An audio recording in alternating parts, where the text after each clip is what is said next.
nós saia daqui como chegou, mas mais parecidos com o Salvador Jesus. No nome dele oramos. Amém e amém. Nós estamos nessa jornada intitulada De Volta à Palavra. Livro por livro da Bíblia, a cada domingo.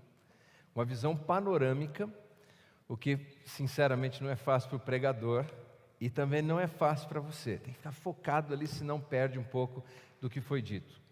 Mas olha, nós já estamos chegando no final da Bíblia. Nós estamos na primeira carta de João. Já é Apocalipse. Já Apocalipse. E aí vamos comemorar, claro, né, essa jornada, mas aí já começamos uma série nova e oramos para que seja uma bênção. Mas uma coisa eu aprendi. Eu não sou uma pessoa que tem boa memória. Não tenho boa memória. Então eu aprendi o seguinte, que é importante quando você quer memorizar algum conteúdo da Bíblia ou de qualquer outra área do conhecimento, um caminho eficiente é você fazer associações. Você associa com alguma coisa, fica mais fácil de você lembrar. Eu fiz um curso uma vez. Era um curso de memorização mnemônica, é o nome mais sofisticado do curso. E nesse curso, o rapaz ensinou o seguinte, que você pode, olhando no rosto das pessoas, identificar a primeira letra do nome dela. Você olha alguma característica no rosto e aí você identifica a primeira letra do nome. Quando você encontra a pessoa, bingo, você lembra? Primeira letra do nome, fácil, não é? E eu participei desse curso. Então, eu conheci uma pessoa e olhei no rosto dele e procurei a primeira letra do nome e achei. Registrei lá, viu, Paulinho? Bem no rosto dele, a primeira letra do nome. E depois ele sumiu. Passou anos, eu não via esse homem. Gente, quando eu encontrei com ele, eu olhei para ele, lá estava a letra, parecia mágica. Aí quando eu olhei a letra, eu andei até ele e disse assim, Wilson, como vai? Ele falou, é Wagner, mas eu vou bem.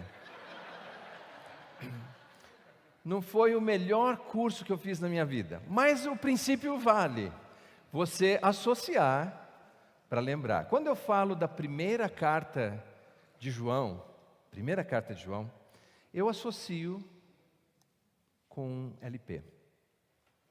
Os mais jovens, isso é um LP.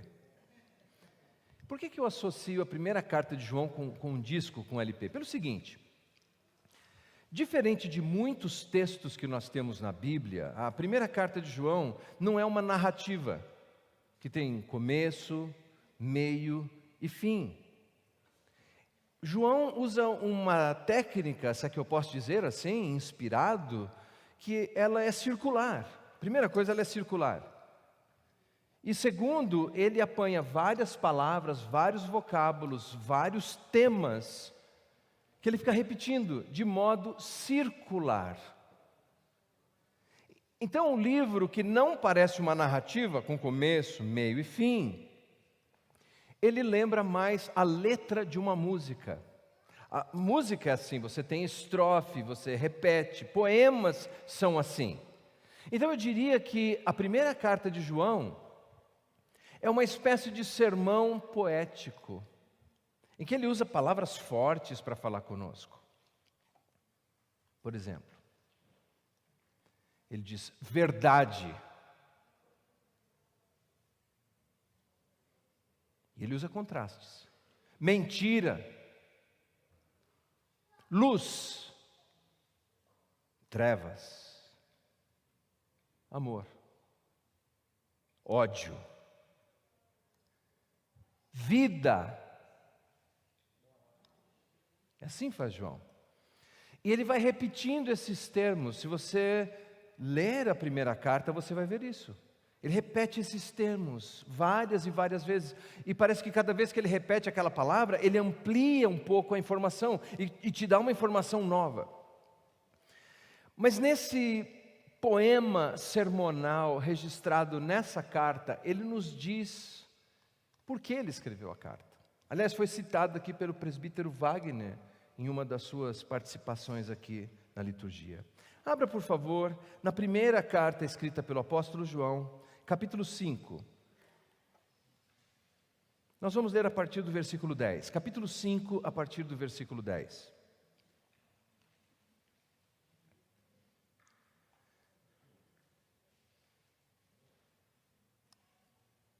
Aquele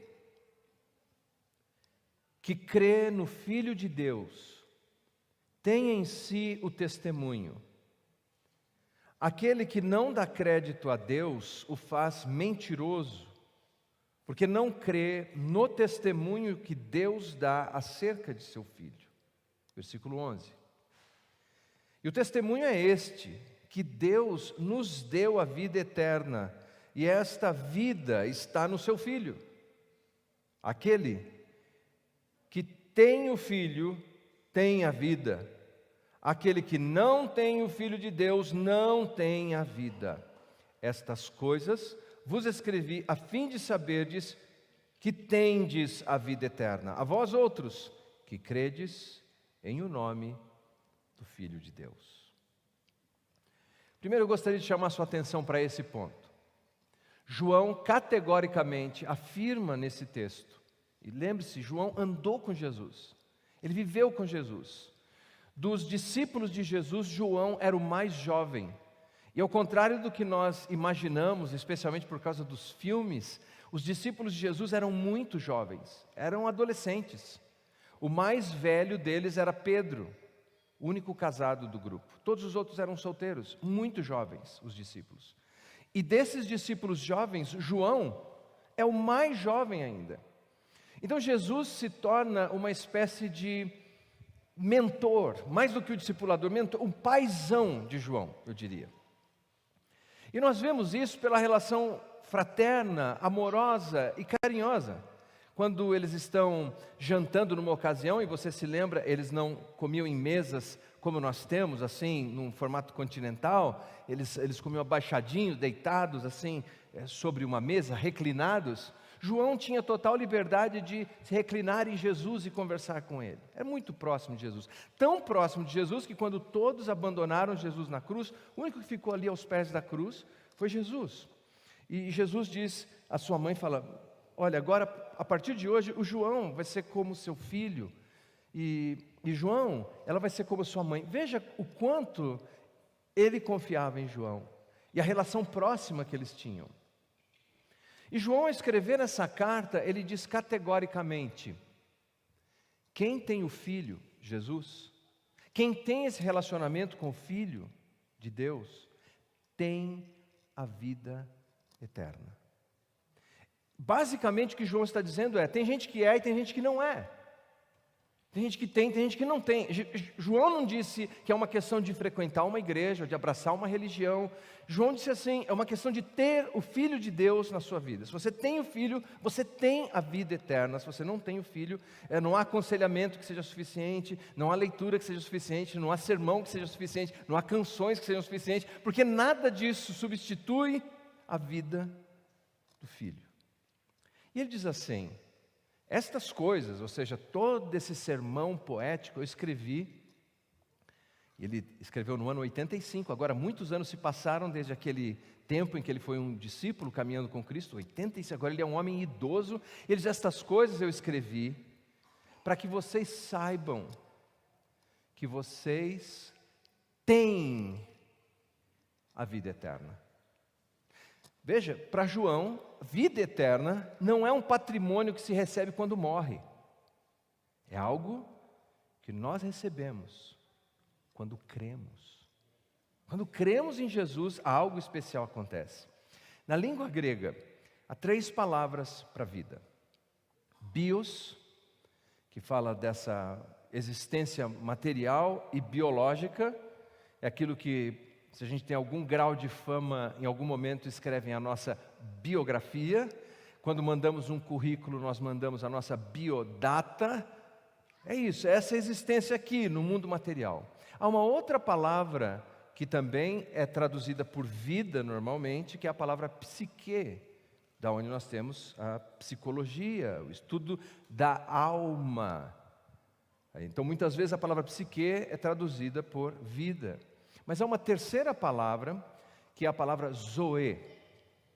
Zoe é uma palavra que descreve vida de um modo mais amplo, mais geral, que descreve todo tipo de vida.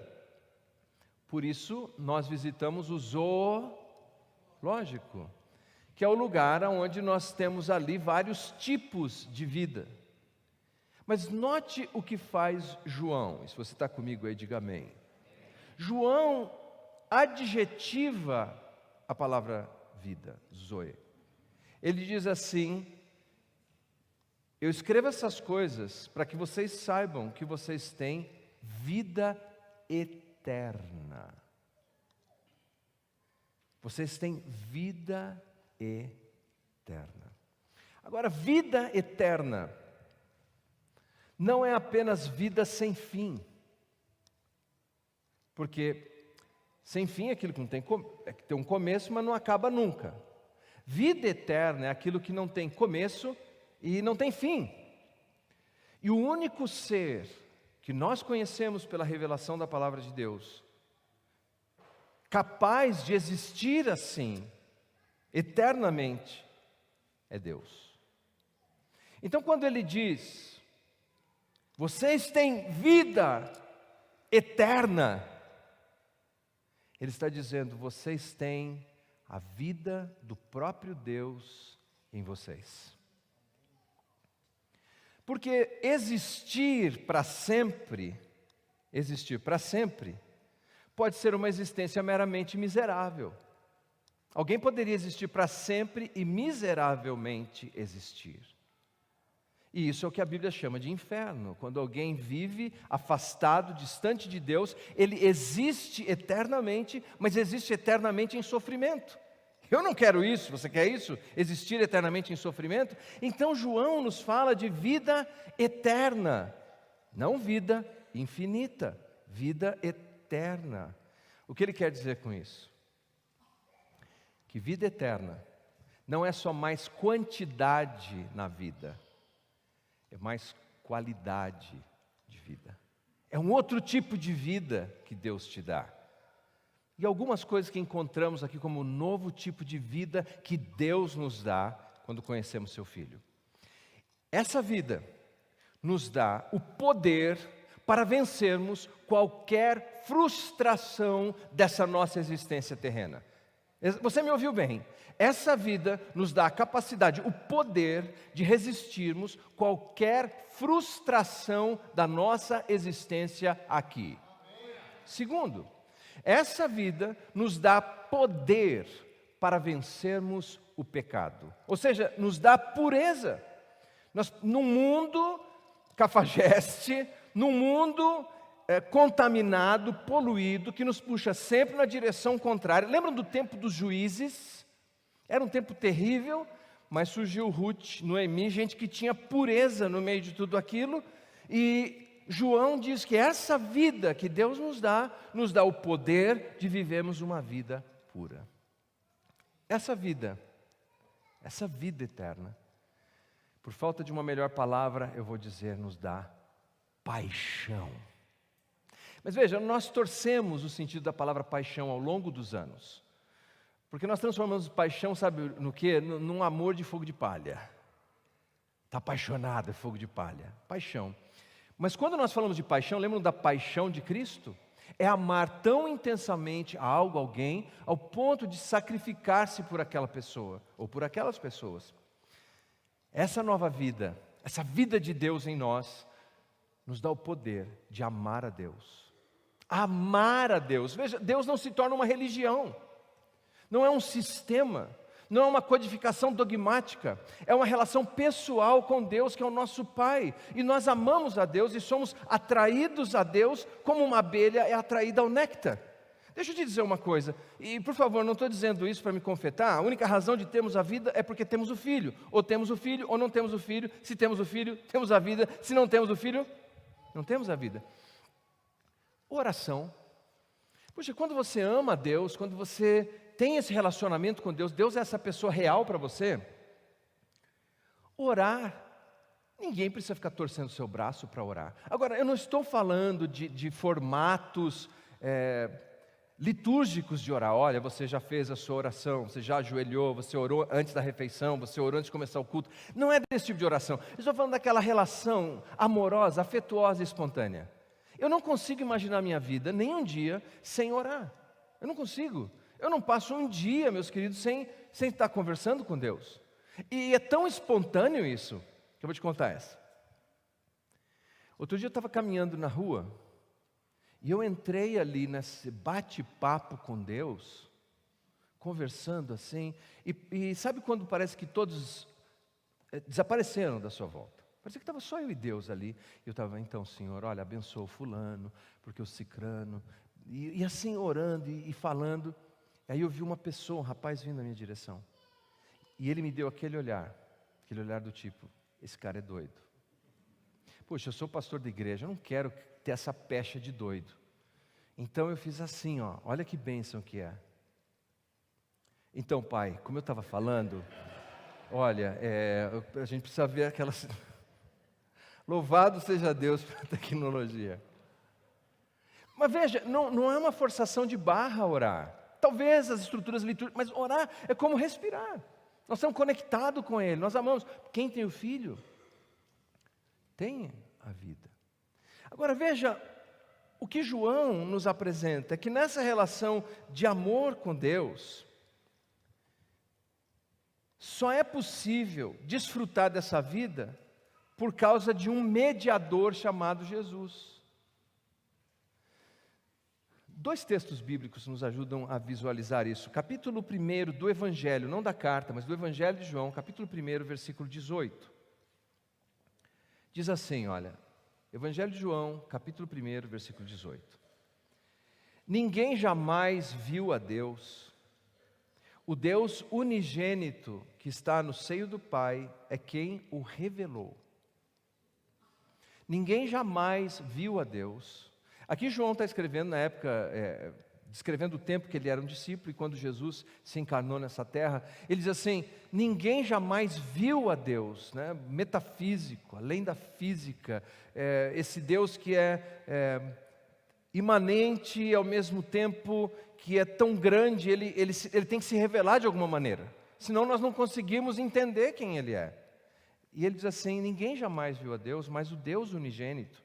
E a melhor tradução para a palavra unigênito não é aqui único gerado, mas é o singular, o único do tipo, Deus o Filho, que está no seio do Pai, uma relação profunda de vínculo e de intimidade. Ele diz assim, Ele é quem revelou, Ele quem explicou quem Deus é. Francamente, quando nós lemos o Antigo Testamento, e é difícil entender Deus ali, não é? Você talvez já teve alguma dificuldade lendo o Antigo Testamento, puxa... Isso aqui, é assim mesmo, Deus, como é que é isso? Mas Jesus é a explicação de Deus. Esse foi o problema dos fariseus, dos religiosos daquele tempo. Eles queriam entender Deus sem Jesus. Quando você vê Jesus perdoando a mulher pega em flagrante adultério, é assim que Deus perdoa. Quando você vê Jesus ressuscitando os mortos, curando os enfermos, oferecendo amor e graça, fazendo com que uma festa de casamento prossiga, Deus é assim. Jesus é a revelação, a explicação de quem é Deus. Por isso, se eu quero ter vida eterna, aliás, você não quer ter vida para vencer as frustrações desse mundo, o poder para vencer as frustrações desse mundo? Você não quer ter o poder para vencer as tentações que pode fazer cair nesse mundo? Você não quer ter o poder de amar a Deus e de amar o próximo? Então nós queremos Deus. Mas nós precisamos conhecer quem é Deus. E como conhecer Deus? A única maneira, diz João, de conhecer a Deus é quando Deus se revela por meio da pessoa de Jesus. Um segundo texto. Hebreus capítulo 10, versículo 19. Hebreus 10, 19. Tendo, pois, irmãos, intrepidez para entrar no Santo dos Santos pelo sangue de Jesus. O Antigo Testamento, você se lembra, eles tiveram um tabernáculo, depois eles tiveram um templo, e a estrutura de onde acontecia ali as ações litúrgicas do povo de Israel era dividida em 3 partes. um átrio, um pátio, onde todas as pessoas podiam estar, um lugar chamado Lugar Santo, e um outro lugar chamado Santíssimo, ou Santo dos Santos. Nesse lugar, Santo dos Santos, não podia entrar qualquer pessoa. Entrava ali o sumo sacerdote. No dia da expiação, por exemplo, o sumo sacerdote ele tinha que tirar, e se purificava, e se lavava, e ficava completamente limpinho para poder entrar lá no Santo dos Santos. Porque nem todo mundo tinha acesso àquele lugar. Nessa carta aos Hebreus, o autor diz que por causa de Jesus, por causa do que Jesus fez na cruz, morrendo pelos nossos pecados, Ele não apenas nos garante o acesso, Ele encoraja o acesso. Veja como diz, o autor diz: tendo, pois, irmãos, intrepidez, coragem para entrar no Santo dos Santos. Deus, meus queridos, tem algo que nós precisamos: vida eterna. E a única maneira de conseguirmos acesso a essa vida eterna é pelo intermédio de uma pessoa, Jesus. Me permita um exemplo. Faz uns anos eu precisava e desejava celebrar um convênio entre a nossa faculdade teológica e uma outra instituição nos Estados Unidos, que era a Calvary University. O problema é que não era mais o presidente que eu conhecia. Então eu não tinha acesso àquilo. O novo presidente era o Dr. Cohn, e o que eu conhecia era o Dr. Clark. Como é que eu conseguiria então chegar no Dr. Cohn, se eu conhecia só o Dr. Clark? Como que eu chego naquele? Simples, eu preciso de um mediador. Liguei para o Dr. Clark, paguei um café, conversamos, e um belo dia lá estava eu, tendo um contato com o Dr. Cohn. Como eu consegui isso? E trouxe o benefício, firmamos o convênio. Aliás, se você procurar nas redes sociais, vai ver que o pastor Denis acabou de se formar no mestrado lá em aconselhamento. Mas sabe onde é que ele se formou no bacharel e conseguiu transferir os créditos? Aqui na BK. Sabe por quê? Porque um dia assinamos um contrato lá de convênio. Sabe por quê? Porque o Dr. Clark mediou com o Dr. Cohn. Deus tem algo que você precisa. Deus tem algo que eu preciso. Mas eu não tenho um acesso direto a Ele, a não ser por meio de uma pessoa que é muito maior e melhor do que o Dr. Clark. Jesus Cristo, Salvador da humanidade. Ele é o seu mediador. Ele é aquele que está abrindo o caminho para você ter esse acesso. E Ele diz, é por causa dele que vocês têm vida. Mas, depois da minha introdução, agora vamos entrar na mensagem. Abra na primeira carta de João, capítulo 4, versículos de 1 a 3. Não se assuste, eu vou ser breve. 1 João 4, de 1 a 3. Aqui João vai explicar qual era o problema.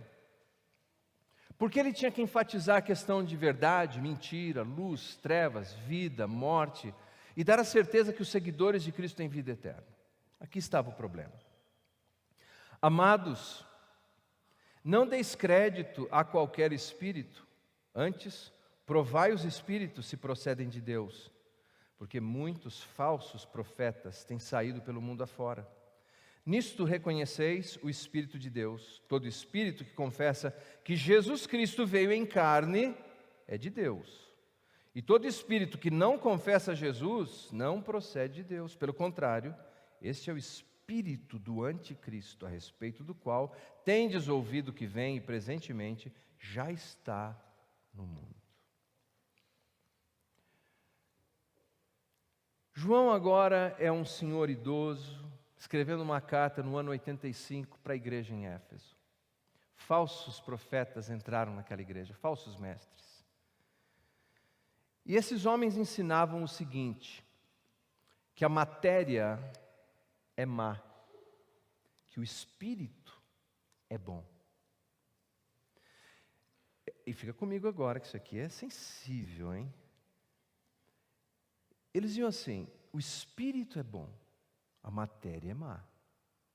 Logo, não importa o que você faz com o seu corpo físico, porque o corpo físico é mau, o mundo material é mau. Então, qualquer coisa que você faça com o seu corpo físico não afeta a sua vida espiritual. O nome desse grupo era, e se você for fechado no trânsito, você pode usar essa expressão, gnosticismo antinominiano. Você pode dizer, seu gnóstico antinominiano, que basicamente significa gnóstico, um conhecimento iluminado, era essa a ideia. Antinominiano, que é antinomos, sem lei, sem regra, sem regramento. É assim, eles diziam, não, porque nós recebemos esse conhecimento iluminado, nós podemos viver a vida sem regramento nenhum, sem nenhum limite. Podemos fazer o que der na telha, qualquer paixão animal que venha em mim eu posso fazer, não preciso disso, não afeta o meu espírito. Mas eles tinham um problema sério. Como assim? Se Jesus se fez homem, se fez carne. Então eles diziam, quer saber de uma coisa? Jesus era apenas um fantasma, era uma aparência. Disso no segundo século nasceu uma doutrina chamada docetismo. Aparência. Jesus não era de carne, mas era apenas aparecia ser. E João escreve dizendo, não. Capítulo 1. Da primeira carta de João. Olha o que diz João. João está dizendo, eu vivi com ele. Ele não é só um Gasparzinho. Eu vivi com ele. Olha aqui o que ele diz. O que era desde o princípio, o que temos ouvido, o que temos visto com os nossos próprios olhos, o que contemplamos e as nossas mãos apalparam com respeito ao verbo da vida. Ele diz, não. Jesus não era apenas uma fumaça, Jesus não era apenas uma coisa imaterial, não, Jesus se fez carne. João, quando escreveu essas palavras, ainda conseguia lembrar o cheiro de Jesus, ele conseguia lembrar o tato de Jesus, a musculatura de Jesus, que ele abraçou tantas vezes. Ele conseguia lembrar Jesus agonizando na cruz de verdade. Ele diz, não, Jesus é Deus que se fez carne. E como Ele se fez carne, Ele manifestou a vida, a verdade, o amor, a luz, convivendo aqui nesse mundo material. E por que isso é importante? Diz, porque quem tem o Filho tem a vida, e essa vida é encarnada, essa vida é aqui, essa vida é nesse mundo material. O que eu quero dizer é o seguinte, não que não exista o céu, e nós falamos disso muitas vezes, eu quero dizer que quando se recebe a vida eterna, não se recebe só quando vai para o céu, recebe aqui, recebe agora, e essa vida deve ser manifestada já. Como?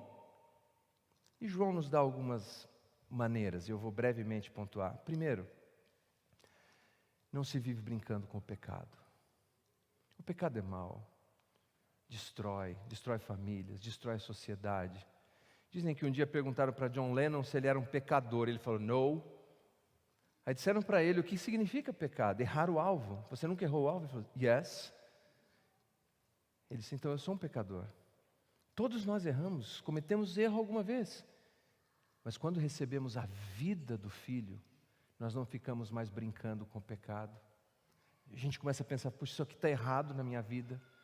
Então, capítulo 1, versículo 9 diz assim, se confessarmos os nossos pecados, Ele é fiel e justo para nos perdoar os pecados e nos purificar de toda injustiça. Mas, quando eu recebo essa vida, eu passo a amar a Deus, e eu passo a amar as pessoas que estão à minha volta, e a desejar o bem dela. O marido começa a tratar a esposa de maneira diferente, a esposa o marido, os pais os seus filhos, os filhos os seus pais, porque isso flui do nosso coração.